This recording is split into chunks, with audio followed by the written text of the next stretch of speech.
Hey, I'm Josh, the founder of the Accountability Group, and hi, I'm Josh. I have been in recovery and I am vigilantly battling the diseases of addiction and mental health.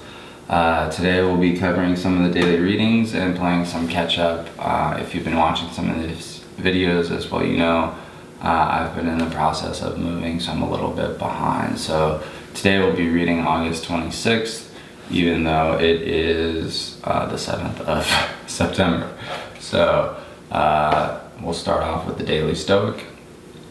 August 26th, seeking out shipwrecks. I was shipwrecked before I even boarded. The journey showed me this. How much of what we have is unnecessary and how much easily we can decide to rid ourselves of these things whenever it's necessary, never suffering the loss. Seneca, Moral Letters.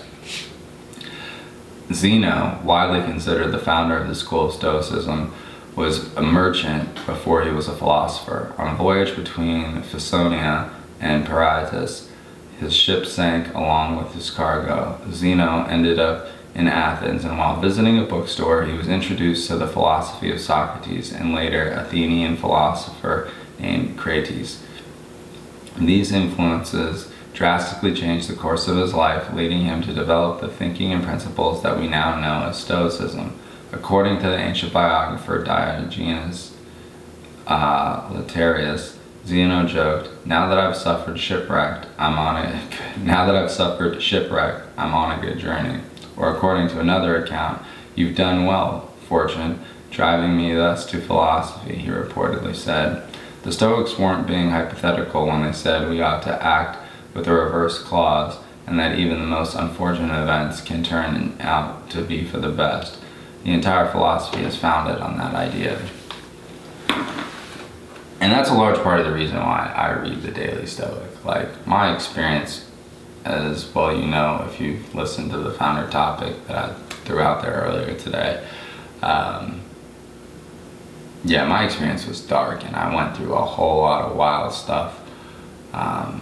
But my strength is being able to find the silver lining in things that I've gained from the fellowship through all this time by taking my lenses and instead of looking at the world negatively, putting on positive lenses and being grateful that I lived these two lives, that I've lived on both sides of the streets and both sides of the tracks, that I've lived these two lives and I'm able to see the world in a different light.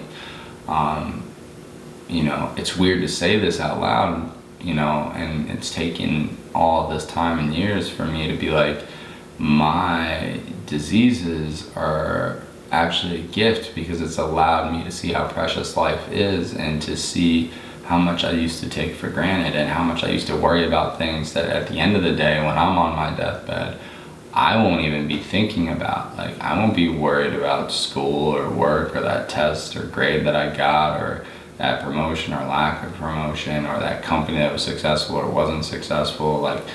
Tag may not even exist in, a year. But when I'm gone, what will exist and live on will be these fellowships, will be these programs, will be these individuals who were shipwrecked and now are on board with, working an intentional willingness to work these programs, whether it's the fellowships that I'm in or it's other programs that I know that my friends have worked that have worked well for them, whether it was SMART or Celebrate or going back to the church or volunteering. Everybody's path is going to be different.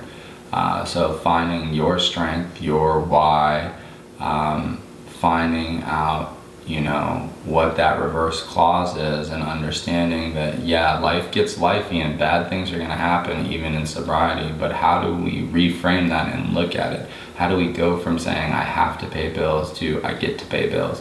How do we go from okay, I have to go to a job to hey, I'm lucky enough to have a job, I get to go to a job?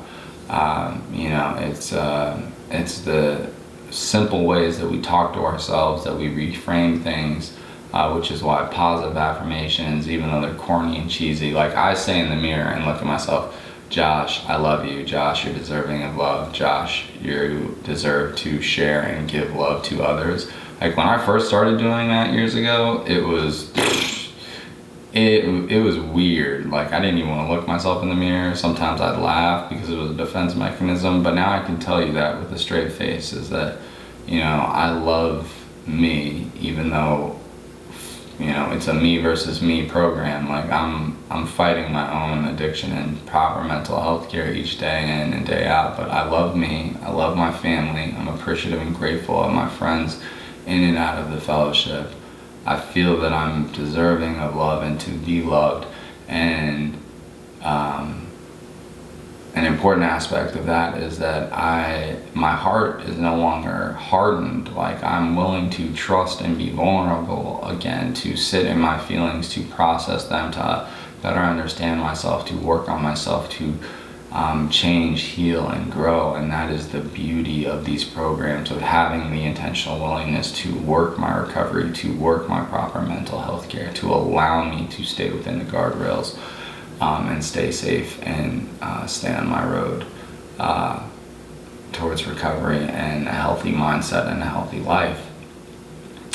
So that's my hope for all of you who are watching this, is that you are able to find the good in the bad, is the simplest way to describe it. I don't necessarily want you to get shipwrecked so that you sink, but realize that, these are diseases, and it's not your fault. I'm not trying to steal Good Will Hunting lines here, but, we're not bad people trying to be good. We're sick people trying to get well. And if we have the intentional willingness of getting well, we can get there. And we don't need to future trip and think like, oh, I can't do this for the rest of my life, or think about all the bad stuff that we did in our past and cause depression, because thinking about the past and ruminating on the past causes depression. Worrying about the future and about things not to come produces anxiety, and you suffer twice. You suffer in the present about what could happen, and then you suffer again either because the thing that you thought would happen did happen, was worse, or didn't happen at all. So then you then regret, why did I spend all that time worrying and beating myself up about something that wasn't even a big deal? So my hope for you is that you subscribe to our YouTube channel, watch our videos. If you like our videos, like them, but please, please, please use the comment section. That's the point of the accountability group, is that we all hold each other accountable. That's why the fellowships that I'm in, they're, we're we programs. We keep each other sober. So, if you're a newcomer, share, what's going on with you. If you have time underneath your belt, share the tools in your toolkit that help to keep you in between the guardrails and on the road to recovery. You can also reach out to me on Tag Building Hope on Twitter, or you can reach out to me on Tag Recovery on Instagram, or the accountability group on Facebook is our business/fan page, or you can reach me on the theaccountability.group website. But I just wanted to say, that's what I hope for you. I hope that you're able to find that peace, that serenity, and see that silver lining, and reframe things in terms of no longer looking at just what's purely negative about it, or even looking at what's negative about it, but finding the positives in the shipwreck, and what lessons can be learned, and how you can better yourself, and how I can better myself. That's what I've learned. So I need to compare in and use I statements. It's not my place to give you advice. I'm happy to share what I've done to keep me safe, both from the diseases of addiction and mental health, but everyone's going to have their own road to recovery. There's no magic bullet, whether it be for diseases of addiction or mental health. If there were, then none of these programs or healthcare companies would be in business. We'd all be fixed. We'd all be okay. So with that, I just like to say I'm Josh, the founder of the Accountability Group, and also I am Josh, still vigilantly and daily have been in recovery, fighting the diseases of addiction and mental health. Thanks for letting me share.